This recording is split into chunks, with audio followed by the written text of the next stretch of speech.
Look, stay still. Why? Because I think this is how it's supposed to work.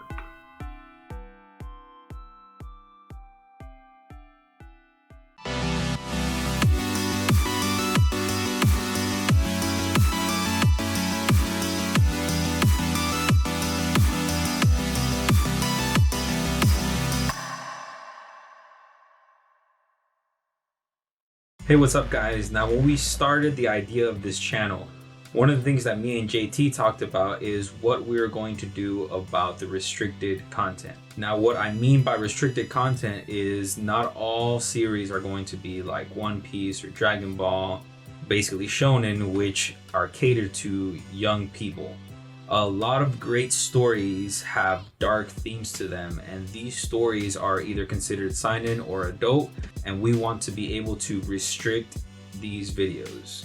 Now we knew if we were going to make this channel that probably our families or siblings were eventually going to watch them. And for instance, my brother-in-law told me that he is watching our channel and he's showing it to my nieces and nephews.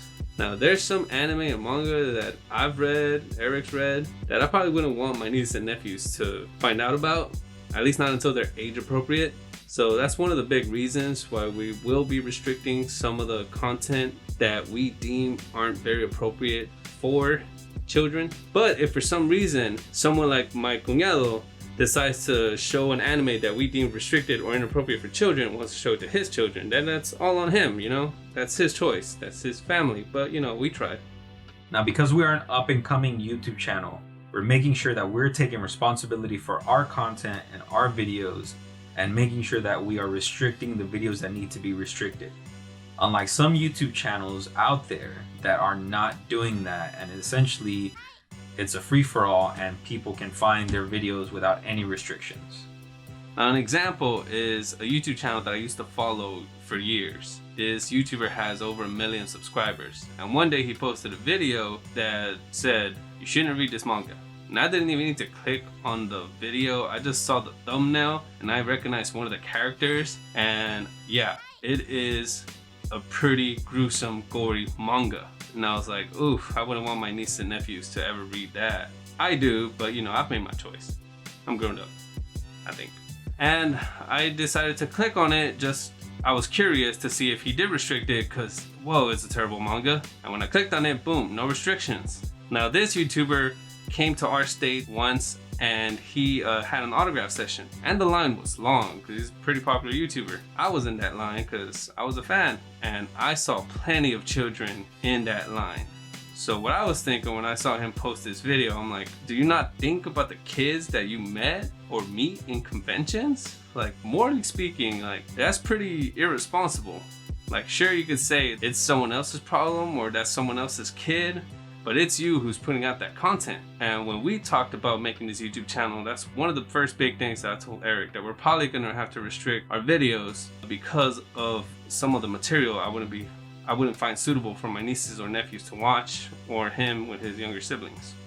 Now essentially that's what we're going to be doing with our YouTube channel, is putting into place precautions to make sure that the videos that need to be restricted are restricted, so that no one under the age of 18 should be watching those videos, and then also putting into place advisories at the beginning of each of those videos that have that type of content.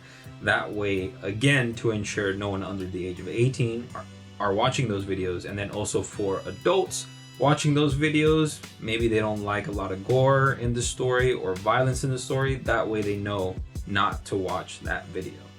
Now every year, anime seems to be growing in popularity. Now if y'all didn't know, anime is still considered a niche in Japan, not very popular in the mainstream eyes. But last year, Demon Slayer became the highest grossing anime film of all time. So with popularity, you know that means there's more eyes on the product, and then cases, like in Australia, begin to happen. Now in Australia, politicians have restricted and banned some anime content that they deemed appropriate, whether it's the naughty stuff or not. And then you have companies, big companies like Amazon, who follow suit, and they also pull anime products from their websites. Now I'm not talking about this to rile anybody up, rather we should be a bit more understanding, because it reminds me of the 90s when the British politicians at the time deemed music to be too explicit and inappropriate, and they tried to ban certain music from being made. And that's when the parental advisory tag that we see in CDs, I think still, and DVDs and other products came to play. And they did that to try to warn people that, yeah, this may be inappropriate for children. Now, that's essentially what YouTube allows us to do with the restriction for our content, and that's what we're gonna use. So if you're a parent out there and you love anime and you got other friends that are parents and you want to get them into anime, maybe you could use our channel as an appropriate guide to lead them into the anime world, or continue your journey in more animes to watch or mangas to read. Yeah, sure, we'll have some faults here and there probably, but we'll try our best. So that's what we're going to do with our channel, and take the proper precautions every which way we can. Thank y'all so much for listening, and we will see you guys in the next video. Out.